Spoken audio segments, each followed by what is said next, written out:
नमस्ते, मैं हूं सुरेश कुमार एकलवे और आप देख रहे हैं हिंदुस्तान न्यूज एंड टिप्स।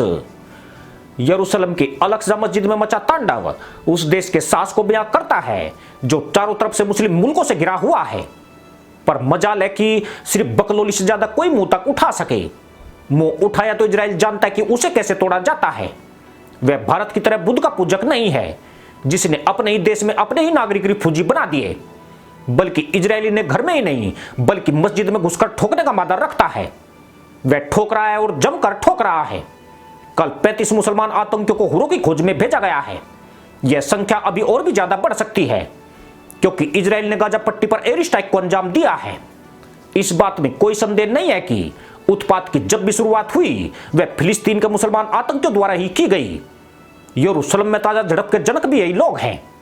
वर्ष 1967 में इजराइल ने यरूशलेम के कई हिस्सों को अपने नियंत्रण में ले लिया था। सोमवार को इस घटना की वर्षगांठ के मौके पर इजराइल के नागरिक एक मार्च निकालने वाले थे, लेकिन मुस्लिम आतंकियों ने यहां उपद्रव मचाना शुरू कर दिया। सिर्फ इतना ही नहीं, फिलिस्तीनियों ने इजराइल के ऊपर रॉकेट से भी हमला किया, जिससे इजराइल और ज्यादा भड़क गया और उसके बाद जवाबी कार्रवाई में 35 मुस्लिम आतंकियों को उनकी मंजिल पर भेज दिया गया। इजराइल की प्रतिक्रिया इतनी जोरदार थी कि इसमें 700 से ज्यादा आतंकी घायल हो गए, जिनमें 500 से ज्यादा का अस्पताल में इलाज चल रहा है और 100 से ज्यादा की हालत गंभीर बताई गई है। पर मामला यहीं तक सीमित नहीं है। मुस्लिम आतंकियों द्वारा इजराइल पर 300 से ज्यादा रॉकेट हमले किए गए हैं, जिसमें एक भारतीय महिला भी शहीद हुई है। रॉकेट हमले के बाद इजराइल के पीएम बेंजामिन नेतन्याहू ने चेतावनी दी है कि अमेरिका यूरोप से शांति के आह्वान के बावजूद जंग हो सकती है। नेतन्याहू ने एक और आक्रामक बयान देते हुए कहा है कि गाजा में आतंकवादियों ने सीमा रेखा पार कर दी है और यरूशलेम के बाहरी इलाके में मिसाइलों से हमला किया है। जिसने भी हमला किया है उसे इसकी भारी कीमत चुकानी पड़ेगी। इसका मतलब यह है कि इजराइल 24 लोगों को हुरों की तलाश में भेजने और 700 को चोटिल करने के बाद भी संतुष्ट नहीं है। वह इन मुसलमान आतंकियों पर अभी और कड़ी कार्रवाई करने जा रहा है, यानी हुरों के तबेले में हड़कंप मचने की संभावना बढ़ गई है। इजराइल 13 मुस्लिम देशों से घिरा हुआ है। उसके आस पड़ोस में दुश्मन ज्यादा और दोस्त ना के बराबर है। इजराइल के पड़ोसी देश सीरिया में ही आईएसआई जैसा खूंखार आतंकी संगठन है। यह संगठन अमेरिका और अन्य देशों को लगातार धमकी देता रहता है, मगर इजराइल की तरफ एक गोली चलाने की हिम्मत आज तक नहीं कर सका है। कई ऐसे देश हैं जो इजराइल को किसी भी कीमत पर खत्म करने के मुल्ला ख्वाब देखते हैं। मुल्ला के ख्वाब इसलिए कि इनके डीएनए में पीठ पर वार करने और बकलोली से ज्यादा करने की हिम्मत नहीं है। ताजा झड़प के बाद पाकिस्तान और तुर्की ने तहमंद से झूले बनाने की कोशिश की है। पाकिस्तान ने तुर्की से कहा है कि वह जल्दी से जल्दी ओआईसी की मीटिंग बुलाने की कोशिशों में सहयोग करे। पाकिस्तान के शिक्षा मंत्री ने तो फिलिस्तीनियों से बंदूक उठाने तक की अपील कर दी है। यह सारी कवायद इसलिए नहीं हो रही है कि मुस्लिम देश इजराइल पर हमला करना चाहते हैं। इनकी तसरीब में इतना दम नहीं है कि जो ये सारे कछुए मिलकर भी एक अजगर का सामना कर सके, बल्कि इन्हें डर है कि इजराइल हुरों के तबेले में हड़कंप ना मचा दे। वह बड़ी तादाद में मुस्लिम आतंकियों की यही लीला समाप्त कर सकता है। इसकी वजह यह है कि नेतन्याहू ने लड़ाई जारी रहने का ऐलान कर दिया है, जिसके बाद इजराइल के कदम रुकने वाले नहीं है। यहूदियों का यह महान देश जो कहता है वह करके भी दिखाता है। वह गांधी का भारत नहीं है जहां नोआखाली के बाद गांधी शांति दूत बनकर और धोती चढ़ाकर अखाड़े में बैठ जाता है। कश्मीर में लाखों कश्मीरी पंडित मारकर भगा दिए जाते हैं, मगर एक भी कथित गांधीवादी उनके लिए बैठा दिखाई नहीं देता है। इजराइल की आबादी भारत के दिल्ली शहर की जनसंख्या से भी आधी यानी 80 लाख के आसपास है, जबकि दुनिया में मुस्लिमों की जनसंख्या 1 अरब 80 करोड़ के करीब है। पर इजराइल इन सब पर भारी है। अल अक्सा मस्जिद में झड़प के बाद इजराइल और फिलिस्तीन के बीच तनाव चरम पर पहुंच गया है। इस झगड़े में मुस्लिम देशों ने बयानबाजी करके इसे और ज्यादा गर्म कर दिया है।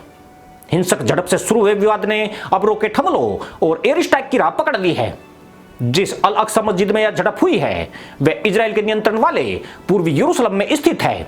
यरूशलेम के शेख जर्राह जिले से फिलिस्तीनी परिवारों को इजराइल बाहर निकालना चाहता है। उसने यहां पर यहूदियों को बसाने की योजना बनाई है। फिलिस्तीनी मुसलमान इसी को लेकर आग बबूला हो रहे हैं। आपको बता दें कि 1947 में यूएन ने इजराइल और फिलिस्तीन के रूप में 2 देशों की योजना बनाई थी।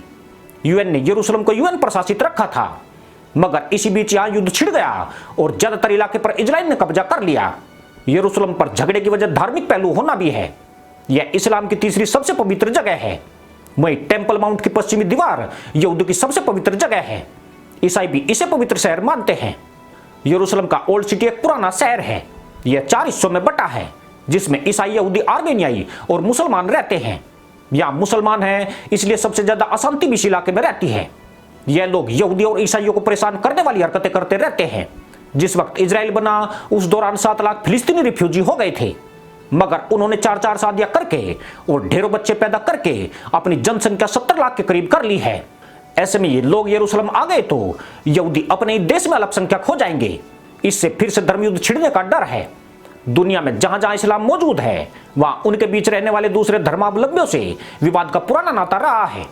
हिंदू, ईसाई, यहूदी, ईसाई या बौद्ध में कभी इस तरह की नफरत वाली मानसिकता देखने को नहीं मिलती है, मगर इस्लामी गुट अपना वर्चस्व बढ़ाने के लिए ऐसी साजिशें करते रहते हैं। यही कारण है कि आज पूरी दुनिया इस्लाम की नफरती विचारधारा का शिकार हो रही है और इस्लाम एक आतंक और सिर कलम करने वाले हिंसक धर्म के तौर पर उभरा है। के चंद देश और पाकिस्तान जैसा उठाई गिरा देश ऐसी विचारधारा को बढ़ावा देता है, परंतु इजराइल और चीन ऐसे मुल्क हैं जिन्होंने हिंसक इस्लाम को सांप सीढ़ी का रास्ता दिखा दिया है। यह 2 ऐसे देश हैं जिनके लिए टोपी और तहमद की कोई अहमियत नहीं है, बल्कि इन देशों के सामने 1 अरब 80 करोड़ मुसलमान दुम तक उठाने का साहस नहीं करते हैं। तेल अवीव के मुताबिक अभी भी दोनों तरफ से लगातार रॉकेट दागे जा रहे हैं। इजराइल के लोड शहर में आपातकाल की घोषणा कर दी गई है। उधर मुस्लिम दहशतगर्द धार्मिक स्थानों और दुकानों को आग लगा रहे हैं। इन लोगों ने कई वाहनों को भी आग के हवाले कर दिया है। इससे साबित होता है कि दूसरे धर्मावलंबियों के प्रति इनके दिल में कितनी नफरत भरी हुई है। प्रधानमंत्री नेतन्याहू ने इजरायली सेना को एक बड़े एक्शन की तैयारी का आदेश दिया है। उनके इस कठोर रुख को आतंकी संगठन हमास के लिए एक चेतावनी के तौर पर देखा जा रहा है। अगर फिलिस्तीनी मुसलमानों ने गठबंधन बंद नहीं किया तो इजराइल की गाजगिरी 9 पर तय है। यानी लड़ाई जो धीमी चली थी अब वह एक विकराल रूप की तरफ बढ़ रही है। इसी के साथ अनुमति दोस्तों, जय जवान, जय किसान, जय हिंद, वंदे मातरम।